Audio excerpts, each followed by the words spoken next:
What is trademark?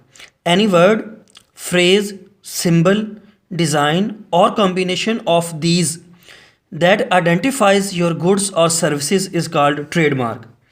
कोई भी word, sentence, symbol, लोगो, design या इन सब का कॉम्बिनेशन जो आपकी प्रोडक्ट को या आपकी सर्विसेज को आइडेंटिफाई करे उसे ट्रेडमार्क कहते हैं।